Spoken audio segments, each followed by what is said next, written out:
Hi friends, super computer में आपका स्वागत है। फ्रेंड्स, आज हम टैली के बारे में पढ़ेंगे। टैली कैसे ओपन करते हैं, कंपनी कैसे बनाते हैं, कंपनी कैसे खोजते हैं, सीरियल नंबर कैसे देखते हैं और कंपनी बंद कैसे करते हैं। तो इन टॉपिकों के बारे में आज हम चर्चा करते हैं। तो इससे पहले हम देखते हैं फर्स्ट टैली ओपन करना। तो टैली ओपन करने का प्रोसेस क्या होता है हम देखते हैं। तो टैली ओपन करने के लिए हम विंडो की प्रेस करते हैं और यहाँ पे सर्च करते हैं tally.erp9। ठीक है फ्रेंड, तो यहाँ पे tally.erp9 जैसे सर्च करेंगे यहाँ पे आ जाएगा tally.erp9। इस पे हम इंटर बटन प्रेस करेंगे, ओपन हो जाएगा। तो यहाँ पे देखते हैं थोड़ा सा ये स्लो काम करता है टैली, क्योंकि बहुत ही हाई क्वालिटी होता है। जैसे अब यहाँ से देखेंगे टैली का पेज ओपन हो गया, स्टार्टअप है यहाँ से। तो इससे पहले हम देखते हैं यहाँ से लाइसेंसिंग ऑपरेशन, यानी कि लाइसेंसिंग ऑपरेशन में क्या होता है कि लाइसेंस कैसे एक्टिवेट किया जाता है, कैसे रीएक्टिवेट किया जाता है, कैसे बाय रेंटल लाइसेंस होता है। यानी कि जो हम कंपनी अपना बनाते हैं, कोई प्राइवेट कंपनी होता है तो उस कंपनी पे हम अपने लाइसेंस बना करके और लाइसेंस के द्वारा हम काम करते हैं। क्योंकि जनरल यूजर भी होता है, एजुकेशनल होता है और एक होता है कंपनी के लिए। तो जो हम कंपनी के लिए यूज करते हैं उसके लिए हमको लाइसेंस एक्टिवेट करना पड़ता है, क्योंकि जब तक लाइसेंस एक्टिवेट नहीं करेंगे तब तक उस पर हम कोई काम नहीं कर सकते हैं। तो इसलिए यहाँ पे एक्टिवेट लाइसेंस है, रीएक्टिवेट लाइसेंस है। फिर देखते हैं कॉन्फ़िगर एग्जिस्टिंग लाइसेंस, यानी कि अगर कोई लाइसेंस पहले से बंद हो चुका है या लाइसेंस हमारा पहले से बना हुआ है, अगर उस पर कोई चेंजिंग करना हो, कोई सेटिंग करना हो तो उसके लिए हम कॉन्फ़िगर पे आते हैं। फिर आगे देखते हैं लॉगिन एज रिमोट यूजर, यानी कि लॉगिन एज रिमोट यूजर, यानी कि कोई यूजर पहले के बना हुआ है, कहीं दूर है और उस यूजर को हम लॉगिन करना चाहते हैं, उस आईडी को लॉगिन करना चाहते हैं। तो उसके लिए हम लॉगिन एज रिमोट यूजर पे जाते हैं। जैसे कि देखा जाता है कि व्हाट्सएप किसी और फ़ोन में यूज किया जाता है और नंबर किसी और फ़ोन में रहता है। तो उस टाइप से अगर कोई यूज़र लॉगिन करना चाहते हैं तो उसके लिए हम लॉगिन एज रिमोट यूजर पे आ जाते हैं। फिर देखते हैं वर्क इन एजुकेशनल मोड, यानी कि वर्क इन एजुकेशनल मोड होता है जो सिर्फ और सिर्फ एजुकेशनल, यानी कि ये जो होता है नॉन कंपनी वर्क होता है यहाँ पे। यानी कि इस पर हम कोई कंपनी का वर्क नहीं कर सकते हैं, बस ये सिंपली ट्रायल वर्जन जो होता है वो ट्रायल वर्जन के लिए आता है ये, क्योंकि इस पर हम ऑनलाइन वर्क नहीं कर सकते हैं। ये होता है ऑफलाइन वर्क होता है जो बिजनेस मोड में नहीं, ये एजुकेशनल मोड में रहता है। तो हम लोग जो वर्क करते हैं वो एजुकेशनल मोड पे करते हैं। तो एजुकेशनल मोड पे आने के लिए आप डाउन एरो से आ सकते हैं या फिर डायरेक्ट W प्रेस करेंगे, हम एजुकेशनल मोड पे आ जाते हैं। तो जैसे एजुकेशनल मोड पे आएंगे तो क्या करेंगे, यहाँ पे हम इंटर बटन प्रेस करेंगे। ठीक है, तो इंटर बटन प्रेस करने के बाद यहाँ पे आ गया जैसे एक सिल्वर एडिशन मोड है जो सिंगल यूजर होता है, फिर एक गोल्ड एडिशन मोड है यानी कि जो अनलिमिटेड मल्टी यूजर होता है। तो आप इस पर सिंगल यूजर या मल्टी यूजर पे काम कर सकते हैं, या फिर इसको एस्केप करना है, W प्रेस करेंगे, एस्केप बटन प्रेस करेंगे, ये एस्केप हो जाएगा। फिर यहाँ पे जब एस्केप हो जाएगा तो ऑप्शन आएगा क्वाइट, येस और नो, यानी कि अगर इतना पे ही कंपनी बंद करना है तो येस कर देंगे, नहीं बंद करना है तो नो करेंगे। यानी कि अगर एस्केप बटन हम प्रेस करते हैं तो क्या होता है, ये बैक हो जाता है। तो बैक करने के लिए हम जब भी यूज करते हैं एस्केप करते हैं। अगर हमको यस करना हो तो उसके लिए क्या करेंगे, इंटर बटन प्रेस करेंगे। तो जैसे हम यहाँ से क्या किए, एस्केप प्रेस कर दिए, ये बंद हो गया। यानी कि अब यहाँ से देखते हैं आ जाता है कंपनी इन्फो, यानी कि कंपनी इन्फो का पूरा नाम होता है कंपनी इन्फॉर्मेशन। तो जैसे कंपनी इन्फॉर्मेशन पे आते हैं तो ये पेज हमारा टैली का ओपन हो चुका है। जो सबसे फर्स्ट हम टॉप में देखते हैं क्या क्या दिया हुआ है, प्रिंट है, एक्सपर्ट है, यानी कि प्रिंट हो गया। अगर आप इसके डाटा को, यानी कि टैली पे जो हम काम कर रहे हैं उस डाटा को प्रिंट करना है तो उसके लिए हम क्या ऑप्शन यूज करेंगे, प्रिंट ऑप्शन यूज करेंगे। एक्सपर्ट है, यानी कि अगर आप टैली के डाटा को किसी अदर फाइल में एक्सपोर्ट करना चाहते हैं जैसे वर्ड, एक्सेल, तो उसके लिए हम एक्सपर्ट ऑप्शन यूज करते हैं। एक्सपर्ट मतलब होता है भेजना और इम्पोर्ट मतलब होता है लाना। फिर देखते हैं यहाँ पे मेल है, अगर मेल पे करना है या फिर अपलोड करना है, शॉप में जाना है, लैंग्वेज चेंज करना है, कीबोर्ड से कोई फंक्शन चेंज करना है, कंट्रोल सेंटर है, सपोर्ट सेंटर है, हेल्प है। फिर आगे नेक्स्ट देखते हैं यहाँ पे लिस्ट ऑफ सिलेक्टेड कंपनी, यानी कि अगर कोई कंपनी बना हुआ रहता तो यहाँ पे शो करता। तो यहाँ पे अभी फ़िलहाल कोई कंपनी नहीं बना हुआ है। तो हम आते हैं कंपनी इन्फो पे और कंपनी इन्फो पे आकर के यहाँ से हम देखते हैं select company, login as remote user, फिर उसके बाद क्रिएट कंपनी, यानी कि अगर कोई कंपनी ढूंढना हो जो हमारा पहले से बना हुआ हो तो सिलेक्ट कंपनी में आते हैं और सिलेक्ट कंपनी से आकर के हम अपना कंपनी ढूंढ लेते हैं। लॉगिन एज रिमोट यूजर है, तो लॉगिन एज रिमोट यूजर से क्या होता है कि अगर कोई कंपनी का आप लॉगिन करना चाहते हैं, जो आईडी पहले से बना हुआ है उसको लॉगिन करना चाहते हैं, तो उसके लिए हम क्या करेंगे, लॉगिन एज रिमोट यूजर पे आएंगे। फिर उसके बाद देखते हैं क्रिएट कंपनी है, तो क्रिएट कंपनी पे क्या करते हैं, आते हैं, इस पर हम सी प्रेस करते हैं या फिर डाउन एरो से आएंगे। तो जैसे डाउन एरो से भी आ सकते हैं या फिर सी भी प्रेस कर सकते हैं। जैसे आप एक ट्रिक देखिए, जिस पे हमको जो काम करना है उसका फर्स्ट लेटर यहाँ पे हाईलाइट किया हुआ है, जैसे सी है, यानी कि हमको क्रिएट करना है, तो सी क्या है, हाईलाइट है। तो जैसे यहाँ से हम सी प्रेस करेंगे या फिर इस पर आकर के इंटर प्रेस करेंगे, माउस यूज नहीं किया जाता है टैली में, ये आप ध्यान रखिएगा। तो जैसे हम सी प्रेस करेंगे आ जाएगा, यानी यहाँ पे कंपनी क्रिएशन आ गया। तो कंपनी क्रिएशन पे देखते हैं, यहाँ पे डायरेक्टरी दिया हुआ है। डायरेक्टरी के बारे में जानते हैं, डायरेक्टरी क्या होता है। तो डायरेक्टरी होता है जो हमारा डाटा कहाँ पे सेव हो रहा है वो ऑप्शन देखा जाता है। जैसे देखते हैं कि सी ड्राइव, यानी कि सी प्रॉम्प्ट दिया हुआ है, तो ये सी प्रॉम्प्ट जो होता है वो सी ड्राइव होता है। फिर यूजर है, यूजर यानी कौन से यूजर, पब्लिक है। फिर उसके बाद टैली है, tally.eip9 डाटा, यानी इतना सारा फोल्डर्स के अंदर आपका लास्ट फोल्डर रहेगा जो डाटा रहेगा। तो इस कंपनी पे जो भी काम कीजिएगा वो डाटा आपका यहाँ पे आकर के सेव होगा। अब यहाँ पे नेम है, तो नेम हम यहाँ पे कौन सा नेम दे सकते हैं, तो यहाँ पे नेम हमारा नेम, आपका नेम नहीं, यहाँ पे किसका नेम होगा, कंपनी का नेम होगा। तो यहाँ पे कंपनी का नेम, आप जो भी नेम से कंपनी बनाना चाहते हैं, जो भी आपका शॉप है वो कंपनी नेम यहाँ पे आप दे दीजिए। जैसे हम यहाँ पे देखिए देते हैं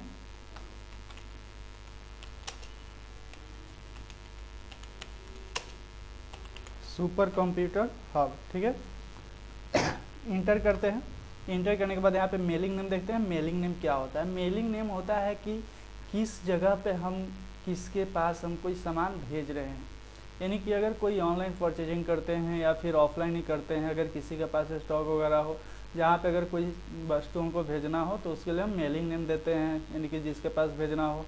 मेलिंग एड्रेस देते हैं, जो एड्रेस उसका हो। तो जैसे यहाँ पे मेलिंग नेम हो गया, ठीक है। फिर इंटर करते हैं, इंटर करने के बाद एड्रेस आता है, तो एड्रेस यहाँ पे जो भी एड्रेस है वो एड्रेस आप दे सकते हैं। जैसे हम यहाँ से एड्रेस देते हैं बलुआ टाल, इंटर कर दिए, यहाँ पे और सारा एड्रेस का ऑप्शन आ गया।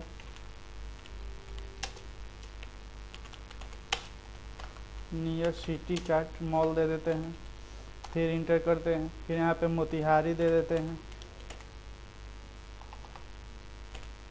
फिर इंटर करते हैं।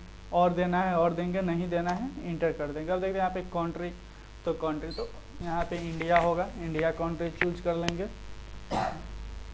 फिर इसके बाद देखते हैं, इसके बाद स्टेट दिया हुआ है, तो स्टेट चूज कर लेते हैं, कौन सा स्टेट हमारा है। तो स्टेट फ्रेंड्स हमारा तो सबको जानते हैं, बच्चे जानते हैं, इसलिए हम स्टेट यहाँ से देखते हैं कौन हमारा स्टेट है। तो स्टेट पे जैसे आएंगे यहाँ पे सर्च लिस्ट आ जाएगा, लिस्ट ऑफ स्टेट्स, ठीक है। तो यहाँ से जो हमारा स्टेट है आप डाउन एरो से आ सकते हैं, या फिर आप अपने स्टेट का फर्स्ट लेटर प्रेस कीजिएगा वो आ जाएगा। जैसे बी प्रेस किए आ गया बिहार, इंटर कर दिए। पिन कोड है, तो पिन कोड मोतिहारी का जो हमारा पिन कोड है वो पिन कोड दे देते हैं, जैसे 845401, ठीक है। फिर इंटर करते हैं। कॉन्टेक्ट है, तो यहाँ पे आप कॉन्टेक्ट अगर देना चाहते हैं दे सकते हैं, नहीं देना चाहते हैं नहीं दे सकते हैं, ये ऑप्शनल रहता है। क्योंकि जब हम फाइनली वर्क करते हैं तो फाइनली वर्क पे हमको कॉन्टेक्ट देना ज़रूरी होता है। अब देखते हैं यहाँ पे मोबाइल नंबर क्या है, तो यहाँ पे आपको मोबाइल नंबर देना है। तो जैसे मोबाइल नंबर यहाँ पे आप जिसके पास आप मेल कर रहे हैं, जिसके जो मेलिंग एड्रेस दिए हैं, जो मेलिंग नेम दिए हैं, उसका यहाँ पे मोबाइल नंबर आपको देना होगा। तो जैसे देखिए यहाँ पे हम मोबाइल नंबर देते हैं 8409686165, ठीक है। इंटर करते हैं। अब यहाँ फैक्स नंबर है, तो फैक्स नंबर क्या होता है कि जैसे हम जीएसटी होता है, जीएसटी नंबर, सेम उसी तरह से फैक्स नंबर भी होता है। तो वो तो पता नहीं रहता है किसी को, इसलिए हम यहाँ पे क्या करते हैं, कोई हम एक नेम दे देते हैं, ठीक है।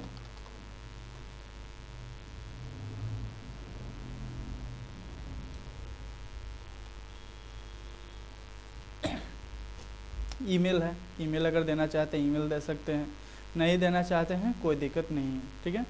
फिर इंटर करते हैं, वेबसाइट है, अगर आपके कंपनी का वेबसाइट है, वेबसाइट बनवाए हैं तो वेबसाइट दे दीजिए, नहीं बनाए हैं वेबसाइट कोई दिक्कत नहीं है।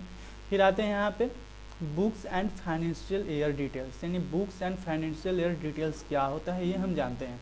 तो जैसे देखते हैं यहाँ पे फाइनेंशियल ईयर फ्रॉम यानी 1 अप्रैल 21 यानी कि 2020 यानी कि 2021, 1 अप्रैल 2021 से हमारा बिजनेस स्टार्ट होता है और एक कंप्लीट कब होता है बिजनेस, 31 मार्च 2022 को कंप्लीट होगा। यानी कि जो सेशन चलता है 2 ईयर के बीच का सेशन रहता है, यानी कि 1 अप्रैल से लेकर के 31 मार्च तक चलता है ये सेशन। तो जैसे हमारा सेशन कब से कब तक है, 1 अप्रैल 2021 से 31 मार्च 2022 तक चलेगा ये सेशन। फिर उसके बाद देखते हैं बुक बिगनिंग फ्रॉम, तो बुक बिगनिंग फ्रॉम यहाँ पे देख लेते हैं। बुक बिगनिंग फ्रॉम होता है कि जब से हम अपना काम स्टार्ट किए, रजिस्ट्रेशन तो हमारा इसी में होगा पर काम कब से स्टार्ट किए ये हम देखते हैं। तो काम जब से स्टार्ट होता है वो डेट दिया जाता है जो बुक बिगनिंग फ्रॉम में दिया जाता है। यानी कि जैसे देखा जाता है अकाउंट्स में जो यूज होता है वह फाइनेंशियल ईयर यूज होता है, अकाउंट्स में नहीं बल्कि ये बोले तो टोटली बिजनेस जो होता है टोटली बिजनेस में यूज किया जाता है फाइनेंशियल ईयर ही। तो फाइनेंशियल ईयर याद रखिएगा आप लोग, फाइनेंशियल ईयर जो होता है 1 अप्रैल से 31 मार्च तक का होता है, जो 2 ईयर के बीच का होता है। यानी 1 अप्रैल 2021 से स्टार्ट होगा तो 2022 यानी कि 2022 मार्च 31 मार्च को कंप्लीट होगा। फिर 1 अप्रैल से स्टार्ट होगा तो 1 अप्रैल 2022 से स्टार्ट होता है तो 31 मार्च 2023 को कंप्लीट होगा। फिर आगे नेक्स्ट देखते हैं सेक्रेटरी कंट्रोल। तो सेक्रेटरी कंट्रोल क्या होता है, तो जैसे हम अपने फ़ोन पे कोई पासवर्ड लगाते हैं, कोई लॉक लगाते हैं ताकि हमारे फ़ोन का डाटा सेक्रेट रहे, कोई नहीं यूज कर पाए, तो उसके लिए हम क्या करते हैं यहाँ पे सेक्रेटरी कंट्रोल पे आते हैं और यहाँ पे टैली वैल्यूड पासवर्ड देते हैं, यानी कि यहाँ पे कोई भी आप पासवर्ड दे सकते हैं। तो जैसे यहाँ पे हम देखते हैं SCI पासवर्ड देते हैं और 1 2 3, ठीक है। फिर इंटर करेंगे, तो इंटर करने के बाद यहाँ पे रिपीट पासवर्ड देना है। रिपीट पासवर्ड का काम क्या होता है, पासवर्ड का कंफर्मेशन के लिए होता है कि कौन सा पासवर्ड हम दिए हैं वो पासवर्ड फिर सही हो रहा है या गलत हो रहा है। तो सेव करने से पहले उसको रिपीट या री इंटर पासवर्ड बोला जाता है। तो आप यहाँ पर रिपीट पासवर्ड दे सकते हैं, जैसे कोई भी हम पासवर्ड लगाते हैं तो उसमें रिपीट पासवर्ड ज़रूर बोला जाता है। तो जैसे जो पासवर्ड हम फर्स्ट में दिए हैं सेम वही पासवर्ड आपको यहाँ भी देना है, SCI 1 2 3। इंटर करते हैं, इंटर करने के बाद यहाँ पे आता है यूज सेक्रेटरी कंट्रोल, यानी कि यूज सेक्रेटरी कंट्रोल जो होता है जो हम पासवर्ड ऊपर दिए हैं उसको कंट्रोल अगर करना हो तो उसके लिए हम यूज सेक्रेटरी कंट्रोल देते हैं। यानी कि जैसे फ़ोन में 2 लॉक्स होता है, एक होता है होम स्क्रीन लॉक और एक होता है एप्लीकेशन लॉक, तो सेम उसी प्रकार यहाँ भी है। तो जैसे इसको देना चाहते हैं दे सकते हैं, नहीं देना चाहते हैं नहीं दे सकते। तो यहाँ से हम येस करते हैं, इंटर करते हैं। आगे यहाँ पे नेम ऑफ एडमिनिस्ट्रेटर, यानी कि जो यूज कर रहा है उसका नेम देना है। तो जैसे यहाँ पे हम दे देते हैं सूरज कुमार दे दिए, इंटर किए। अब यहाँ पे पासवर्ड देना है, तो यहाँ पे आप पासवर्ड कोई भी दे सकते हैं, जैसे हम यहाँ पे सूरज दिए। फिर यहाँ पे रिपीट पासवर्ड है, तो रिपीट पासवर्ड में क्या करेंगे सूरज दे देंगे, यानी कि जो पासवर्ड हम फर्स्ट में दिए वही पासवर्ड यहाँ भी देंगे। Forget your password will render your data increasable, यानी कि अगर पासवर्ड आपका डाटा फॉरगेट हो जाता है तो डाटा को आप नहीं ले सकते हैं, यस कर देंगे। फिर यहाँ पे यूज टैली ऑडिट फीचर, यानी कि ऑडिट फीचर क्या होता है कि अगर इसके फीचर्स को अगर कोई चेंजिंग वगैरह करना हो तो आप यहाँ से कर सकते हैं। आते हैं फिर यहाँ पे देखते हैं बेस्ट करेंसी इन्फॉर्मेशन। तो बेस्ट करेंसी इन्फॉर्मेशन पे आते हैं, यहाँ पे बेस्ट करेंसी सिंबल। तो जो हम लोग का पैसा का सिंबल होता है वो कौन चीज़ से इंडिकेट किया जाता है, R से इंडिकेट किया जाता है। फिर फॉर्मल नेम पे आते हैं, फॉर्मल नेम उसका क्या होता है INR, यानी कि इंडियन रुपीज़ होता है, ठीक है। ये फुल फॉर्म याद कर लीजिएगा, फुल फॉर्म आपको बहुत हेल्प मिलेगा इससे आगे। फिर देखते हैं इस सिंबल सफिक्स टू अमाउंट, यानी कि अमाउंट के बीच अगर कोई सिंबल देना है येस करेंगे, नहीं करना है नो करेंगे। Add space between amount and symbol, यानी कि अमाउंट और यानी कि जैसे देखते हैं कि कहीं पे 2 रुपया 5 पैसा होता है, तो 2 रुपया और 5 पैसा के बीच में अगर कोई सिंबल देना है तो उसके लिए हम क्या करेंगे यहाँ पे येस करेंगे। या फिर कहीं पे देखेंगे कि 2 रुपया रहेगा और पॉइंट करके 0 0 दिया हुआ रहेगा, तो उस टाइप से सिंबल के लिए हम ऑप्शन यूज करते हैं ऐड स्पेस बिटवीन अमाउंट, ठीक है। फिर देखते हैं शो अमाउंट इन मिलियंस, अगर अमाउंट से आपको मिलियंस में शो करना है तो क्या करेंगे येस करेंगे, नहीं करना है नो करेंगे। फिर आते हैं यहाँ पे नंबर ऑफ डेसिमल प्लेस, यानी कि नंबर ऑफ डेसिमल प्लेस क्या होता है कि जो भी कोई बिजनेस हमें स्टार्ट करते हैं तो क्या होता है कि मिनिमम 2 होना चाहिए, यानी कि 2 व्यक्ति के बीच ही बिजनेस स्टार्ट होता है। तो इस तरह से नंबर ऑफ डेसिमल प्लेस जो है क्या दिया जाएगा, 2 दिया जाएगा। फिर उसके बाद देखते हैं word use to print decimal portion of amount, यानी कि अमाउंट के बाद जो डेसिमल रहता है, डेसिमल यानी कि पॉइंट, और उस पॉइंट के बाद जो दिया हुआ रहता है वो कौन सी का रहता है, तो पैसे का रहता है। Decimal place for printing amount in word, कितना वर्ड में रहता है, वो 2 वर्ड में रहता है। फिर यहाँ के आने के बाद हम क्या करते हैं, यहाँ पे अगर कंपनी हमारा डाटा सेव करना है, येस करेंगे। येस करने के लिए क्या प्रेस करना है, वो वाई प्रेस करना है। ये कंपनी आपका सेव हो गया। तो जैसे यहाँ पे टैली वैल्यूड पासवर्ड आएगा, तो टैली वैल्यूड पासवर्ड में क्या देना है, जो पासवर्ड हम पहले दिए हुए थे वो पासवर्ड देना है। तो पहले क्या पासवर्ड दिए थे, SCI123, इंटर कर देंगे, ओपन हो जाएगा। जब ये ओपन होगा तो इसके बाद क्या देना है, यहाँ पे यूजर नेम, यानी कि जो यूजर नेम है वो यूजर नेम हम देते हैं। तो जैसे यूजर नेम हम दिए थे क्या, यहाँ पे सूरज कुमार, ठीक है, सूरज स्पेस कुमार हो गया, इंटर किए। इंटर करने के बाद अब यहाँ पे क्या देना है, हमको पासवर्ड देना है। जो एडमिनिस्ट्रेटर नेम के साथ हम पासवर्ड दिए थे वही पासवर्ड यहाँ पे देना है। ये पासवर्ड याद रखना होगा, कौन पासवर्ड हम कहाँ पे दे रहे हैं। तो जैसे यहाँ पे क्या पासवर्ड दिए थे, सूरज, इंटर किए। अब देखिए यहाँ पे हमारा कंपनी बन गया है। जैसे नेम ऑफ कंपनी में देखिए आ गया यहाँ पे सुपर कंप्यूटर है, नो वाउचर इंट्रेड, यानी कि अभी यहाँ पे कोई वाउचर इंट्रेड नहीं हुआ है। यहाँ पे गेटवे ऑफ टैली आपका ओपन हो गया, ठीक है। तो अब यहाँ से हम आगे का काम कर सकते हैं। तो फ्रेंड्स आज के लिए हम इतना ही रहने देते हैं। अगर इसमें समझ में नहीं आएगा कोई टॉपिक तो आप प्लीज़ कमेंट बॉक्स में ज़रूर कमेंट कीजिएगा, और जितना हो सके उतना वीडियो को लाइक कीजिए, शेयर कीजिए और सब्सक्राइब कीजिए। Thank you. Super computer institute Motihari.